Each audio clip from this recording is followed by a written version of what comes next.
Hello everybody, welcome back to another video for the day. Now we're going back into r/niceguystories, and if you want to be absolutely amazing and supportive for the channel, be sure to slam the like button during the video. If you want to start up a discussion, leave a comment down below, and if you have not already, be sure to subscribe. Let's go. Our first story comes to us from username Branded Writes, "What in the name of Mike? A tale." Please note that some names have been changed. Also, some minor details have been left out of this story, such as Mike's trying to impress girls with his language speaking abilities. He had none, only just a few couple of words or so in Japanese and German, and his fascination with Japan and World War II. Our tale begins in the wonderful world of the Fire Emblem Amino, one of the many various communities wherein Fire Emblem fans, much like myself, can meet and talk with one another, and really, it's a generally nice spot. Encounters I've had with particularly toxic people aside, I've made some friends, learned more about this series I so deeply adore. What's not to like about that? Heck, I can probably credit part of my growth art-wise to this community's many friendly and vibrant artists residing within the Amino's official art chat. However, it was also through the official art chat that I met Mike. Though in fairness to him, he had only started as an annoyance to us artists, it wasn't until later that many of us discovered he was an amalgamation of a nice guy and a white knight with a light salting of neckbeard. And so for a while, all we would get mad at was his dumb questions, his killjoy attitude, and the fact that he thought that playing what was roughly the equivalent of $3 was enough for high quality art of his waifu. Yes, waifu. This man used the term unironically. That and Mike also became famous for stirring the pot with stupid arguments he liked to call his debates, and then defending himself by saying the drama he caused was being unintentional. Being that these debates were often on the same subjects, I doubted the validity of this and still do. Should it truly have been unintentional, he would have learned the first time around. But it didn't stop there, because oftentimes his dumb questions, they were occasions where they made folks uncomfortable, myself included. Not in the creepy sense necessarily, but the answers to some of these questions were deeply personal nonetheless, and that alone was enough cause for our unsettlement. One of the questions I personally received asking why I viewed antagonists as a father figure when he was a murderer, it was almost reminiscent of the classic "why do girls fall for the bad guys nice guy" question, and answering it meant digging into my past. For those wondering, it's simply a matter of relatability. Needless to say, I was not about to tell the same person who made myself and my friends uncomfortable/annoyed and had just straight up called a character I adored a murderer about my issues. Not a smooth move, buddy. What ultimately led to me truly hating him though was a story that a dear friend of mine told me about him. Let's call her Needle. Now, Needle is a lovely girl. Don't know her in real life since this is the internet and all, but she is sweet, kind, talented, the exact kind of person I would want as a sister if I had one. So finding out that Mike had been attempting to flirt with her by offering to cosplay as her favorite character, even going as far as to claim he looked just like him and other things along those lines, I was pissed. I'm not that confrontational of a person, but I did not hesitate to tell him later on that he absolutely disgusted me. First, you stir up drama in the art chat and act innocent about it. Second, you make me and my friends uncomfortable, and then you have the audacity to try to take advantage of Needle's kindness in a lame attempt at flirting with her to creep her out? You don't get to do that. The warning I got from a leader after the fact didn't matter. Armed with this information and righteous anger, I decided to keep a special eye on him from that point onward with the help of my other friends, Forrest and Saffron, and waited for an opportunity to strike. A month or so passed before the opportunity arose, and boy was it a glorious one when taking into consideration just how it fell into place. For in a different chat belonging to someone I'll be calling Steve Irwin, Mike had set his sights on Flowerpot, yet another lovely girl I'm proud to call a friend and someone Steve Irwin saw as a sister, asking to PM her, asking to voice chat with her, all this in a public space. This guy was creeping out in the open right in front of me and my spies. So began Operation Goodbye Mike, the quest to gain a small victory in the war against the infamously irritating Nice Guys trademarked. And it was in this quest that we were joined by Honeydew, another friend of Flowerpot who had attempted to confront Mike about his behavior towards female users before promptly earning a really defensive reaction and a near instant block. A foolish choice. We would not have to proceed with the court hearing had he listened to her, but at the very least, Honeydew's screenshot provided yet another piece of extremely helpful evidence alongside Needle and Flowerpot's stories. It was time, the same night that Honeydew joined our quest, I went to Steve Irwin's PMs with the intent on getting Mike banned from his chat, screenshots and permissions to tell the stories I had been told in my hands, and Steve Irwin, being a fairly reasonable human being who didn't want the girls in his chat, myself included, to be uncomfortable, did just what my group had hoped for and banned Mike. Mike was not pleased. Upon asking Steve Irwin what had happened, he was given the same rundown of events Honeydew had given Mike. Mike had been making female users uncomfortable, and that was a big no-no. And much like he did with Honeydew, Mike denied it as we expected. Instead, he believed it had to do with a controversy he had unintentionally caused in the art chat, of which Steve Irwin had no jurisdiction in, and repeatedly said he had only ever tried to be nice, that no such thing had happened, that it was dumb rumors, even when Steve Irwin said he had my evidence that said otherwise. Then, when the denial phase was over, he tried to play the pity card. Once again, Steve Irwin saw through his manipulative bullshit, and once again, Mike's words were laughable. Dead memes aside, my friend group and I did a crab rape of victory that night, for although it was only a small victory in a war that continues between him and I to this day, it was a victory nonetheless. I don't even care if he already suspects I had something to do with his getting banned from Steve Irwin's chat. Get bricked, Mike. You know, I kind of feel like after reading all of these stories that Amino's not that bad of a place, it just gets ruined by the bad apples of the bunch who are, for some reason, unfortunately, are the first people that people think about. Our next story comes to us from username Any1999, nice guy roommate, and his lovely comments. Alright, here we go. So I am in college and live with two roommates. One will be called Jake and the other will be called NG Nice Guy. So I am a girl who typically gets along easier with guys as I've grown up with brothers and am more of a tomboy. Living with my roommates who I had already known a year seemed fine until NG kept showing interest in me. I tried to think nothing of it when we would hang out and stuff, and for a while I thought maybe I liked him. He got a bit touchy and affectionate, which made me a bit uncomfortable, and then we got into the first incident. As I was making myself something to eat and about to leave the kitchen, he came upstairs. I could just tell what was about to happen, and he cornered me and my bowl of soup at the stairs, putting an arm around my shoulders and asked me out. I promptly panicked and said I don't know before telling him no later, trying to let him down easy. Slowly over time, things went back to normal and we went to college and to the stores as usual like nothing happened. This went fine until the end of the year rolled around. I went with him to see his parents and their adorable dogs and cats as I was homesick and his pets loved me. Also, I still considered him a close friend.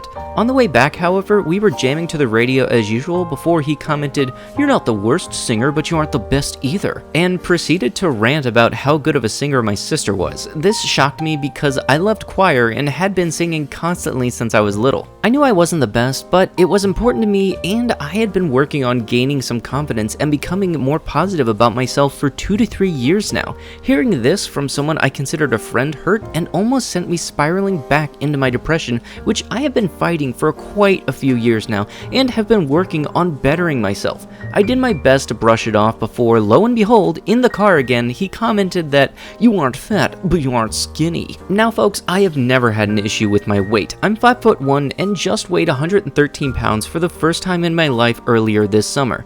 That is the most I have ever weighed. Granted, my back being permanently messed up after 2 discs in my back fused themselves together, it had all happened when I was little. My torso is a bit smaller and awkwardly proportioned compared to normal. When I slouch, it can look a bit like I'm overweight. This actually made me a bit self-conscious, and I don't know why he would say that when he spends most of the day with me. We live in the same house and almost all of the same classes and eat in the cafeteria together. He knows I hardly eat and still said this to me.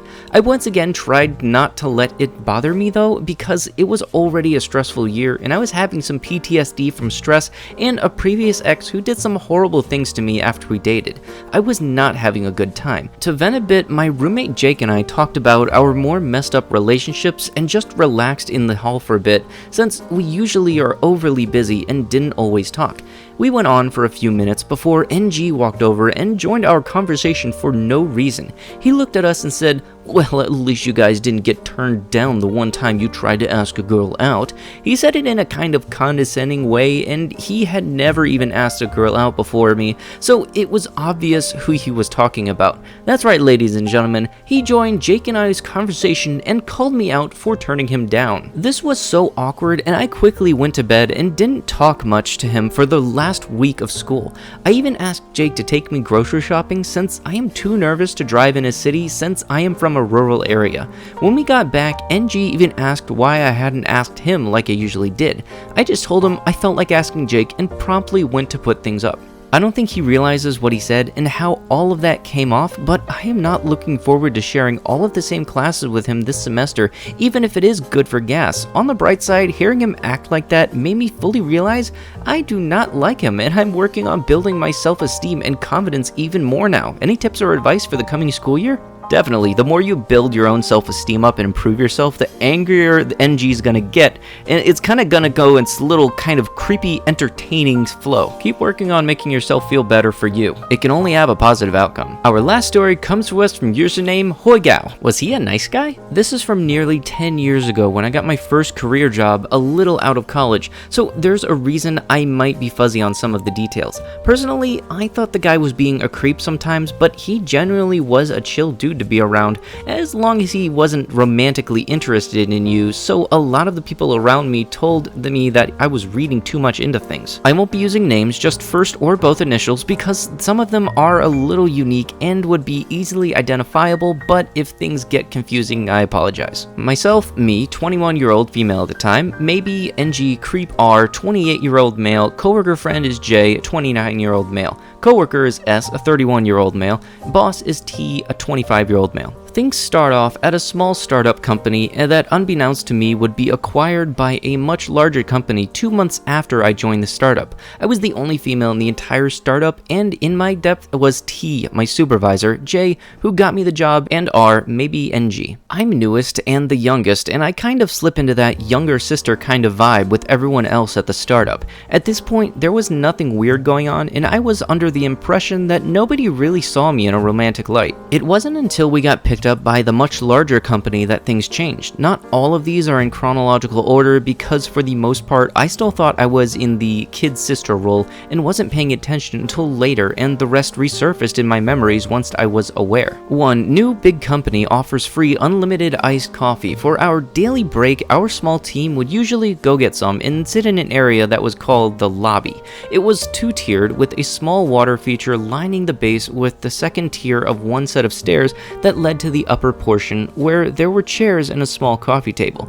The upper tier is maybe only 2.5 feet in height. I can usually scale it without needing the stairs. I get my coffee after everyone else and turn around to go to the upper tier when R stands up from his chair and rushes to the edge of the upper tier, hands his arms out reaching for me.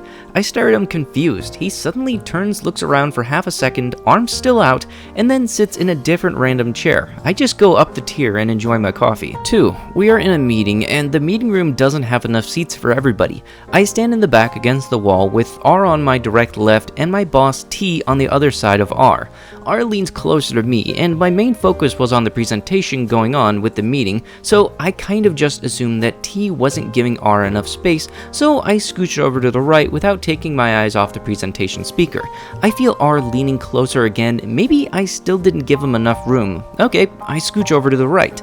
I am again mostly paying attention to this meeting, so it's not until I feel a leaf smack me in the face that I realize that I've shuffled over so far, roughly 7 feet, and I've scooched all the way into the corner of the room where a tall plant is, and R is still leaning super close to me. I just kind of stand there for the last several minutes of the presentation and book it when it's done. During lunch, we usually eat together as a department and with a few other people from the old startup company. While we are eating, we of course have conversations, and I don't know how it started, but suddenly R started asking what kind of guy I'm into. What type, what height, what background, what income, what age? And I get a little uncomfortable because R won't drop it, so I tell everyone that I'd probably want a guy that I could relate to, so anyone over 5 years of age was probably too much. Knowing roughly that what age R was. To try and gently tell R, not you, R suddenly perks up and points at himself with a smile. Well then, what about me?